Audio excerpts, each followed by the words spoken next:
जय श्री कृष्णा। स्वागत है आपका सारथी त्रिशला के साथ। कैसे हैं आप लोग और कैसे हैं आपके घर में सब, ज़रूर बताइएगा।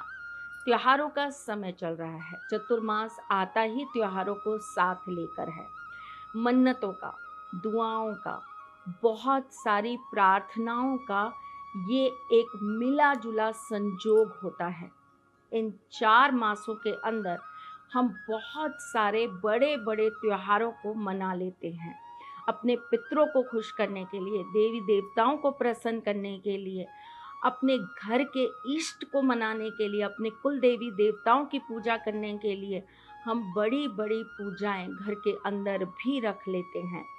जैसे कि अभी हमने सावन की पूजा की, अब हम जन्माष्टमी करेंगे, उसके बाद गणेश चतुर्थी आ जाएगी, उसके बाद लक्ष्मी जी की पूजा आ जाएगी, राधा अष्टमी आ जाएगी, उसके बाद पितर आ जाएंगे, उसके बाद हमारे नवरात्रियाँ आ जाएंगी, उसके बाद दशहरा आएगा, करवा चौथ आएगी, शरद पूर्णिमा आएगी और दिवाली जैसा बड़ा त्यौहार आएगा। देव उठनी एकादशी तक हम बस त्योहारों की धूम में ही बने रहेंगे और इन त्योहारों की धूम में हम कुछ चीज़ें ज़रूर ऐसी करते चले जाएंगे जिससे हमारी हर एक मनोकामना के साथ साथ हमारे जीवन की समस्याएं भी समाप्त हो जाए।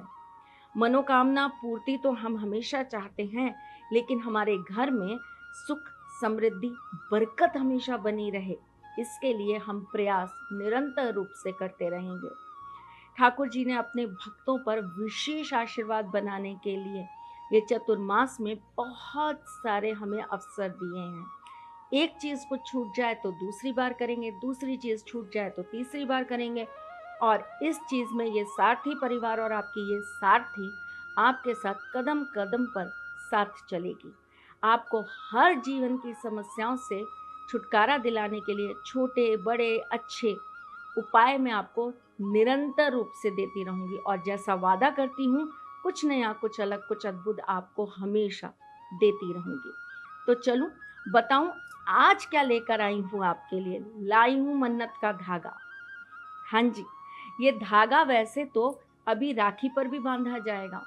राखी आएगी, सब अपने भाइयों को यही मन्नत का धागा बांधेंगे, ईश्वर को भी बांधेंगे, लेकिन इससे पहले सावन के आखिरी मंगलवार पर ये मन्नत का धागा हम कुछ इस प्रकार बांधेंगे कि हमारी हर मन्नत पूरी हो जाए। तो चलें बताऊं आपको, लेकिन इससे पहले ये तो बता दूं कि मैं कौन हूँ। मैं आपके एस्ट्रोलॉजर हूँ, वास्तु शास्त्री हूँ, चेहरा भी पढ़ती हूँ, आवाज़ भी पढ़ती हूँ, हाथों की लकीरें भी पढ़ लेती हूँ। पहले जिस चीज़ के बारे में आपको जानकारी दे रही हूँ उसके बारे में कुछ बातें बता दूं। बात कर रही हूँ रक्षा सूत्र की, जिसे कुछ लोग कलावा कहते हैं, कुछ लोग मोली कहते हैं। कलावा, रक्षा सूत्र या मोली, इसे हम अपने पूजा पाठ से पूर्व अपने हाथ में धारण कराते हैं। एक तरीके से यह हमारी रक्षा करने का कार्य करता है। आपको एक चीज पता है, रक्षा सूत्र हमेशा जो है वो आपके हाथ पर मणिबंध पर बांधा जाता है। ये कलाई होती है ना, कलाई के इस छोर पर ये मणिबंध पर बांधा जाता है। मणिबंध पर ऐसा कहते हैं कि ब्रह्मा विष्णु महेश तीनों का वास होता है और यहाँ पर माँ सरस्वती, माँ लक्ष्मी और माँ दुर्गा का भी वास होता है।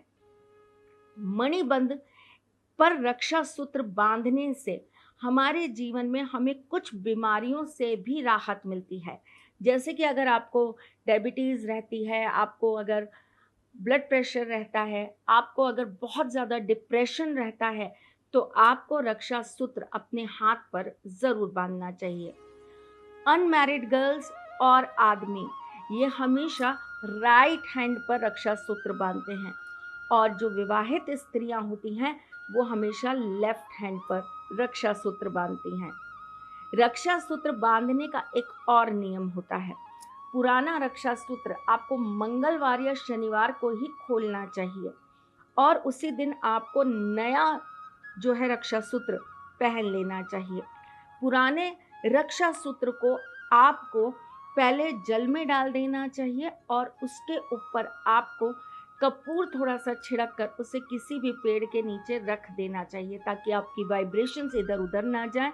और अगर बाय चांस किसी का पैर या किसी तरीके से वो उड़कर इधर उधर चला जाए तो उसकी नकारात्मकता आपको ना मिले।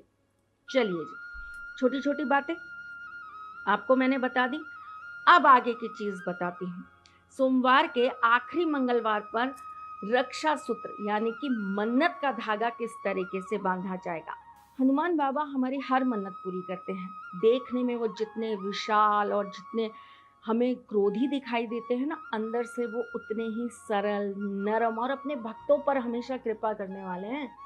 बहुत जल्दी प्रसन्न हो जाते हैं, और क्यों ना हो, आखिर है तो वो भोले बाबा का ही अंश, उन्हीं के अवतार हैं। तो उनके अंदर जितनी भी क्वालिटीज है ना, वो भोले बाबा की ही हैं। नरम हैं, भक्तों से तुरंत प्रसन्न होते हैं। राम नाम का जाप कर दो उनके सामने, ऐसे भाव विभोर हो जाते हैं कि अपने भक्तों को सब कुछ प्रदान कर देते हैं। बड़े से बड़े कष्ट, भूत प्रेत पिशाच, ऐसी बलाओं से सिर्फ हमें बचाने का कार्य हनुमान बाबा ही कर सकते हैं। बल, बुद्धि, विद्या सब कुछ तो प्रदान करते हैं। रिद्धि सिद्धि के दाता भी होते हैं। अष्ट सिद्धियां हैं उनके पास। अरे उनसे बड़ा पराक्रमी कौन, उनसे ज्यादा ताकतवर कौन।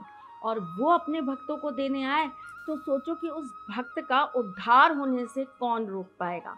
तो चलो भाई, बहुत बातें बना ली, अब मैं आपको बता देती हूँ कि आपको क्या करना है।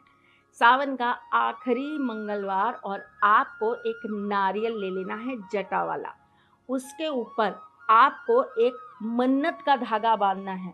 एक मोली लेनी है जिसमें आपको 11 गिठान लगानी है, और आपको प्रत्येक गिठान लगाते वक्त बोलना है जय सिया राम।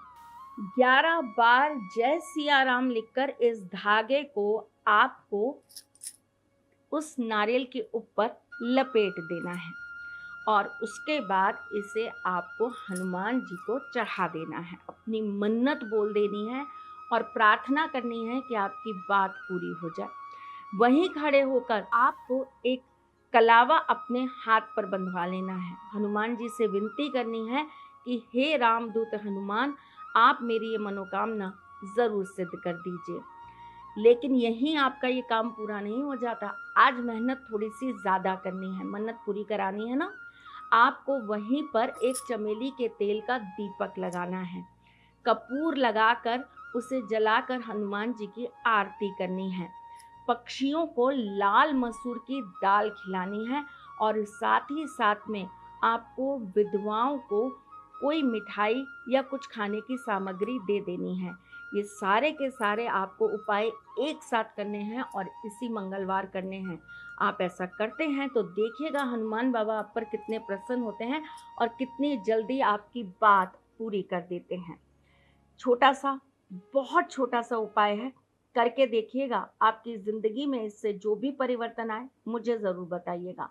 मैं फिर आऊंगी कुछ नया, कुछ अलग, कुछ अद्भुत लेकर। तब तक के लिए मुस्कुराते रहिएगा, रिश्तों में मजबूती बना के रखिएगा, अपने साथी के साथ में जुड़े रहिएगा, प्यार देते रहिएगा, प्यार लेते रहिएगा। ख्याल रखिएगा अपना और उनका जिनसे आप प्यार करते हैं। मैं जल्द आपसे मिलने आऊंगी, तब तक के लिए जय श्री कृष्ण।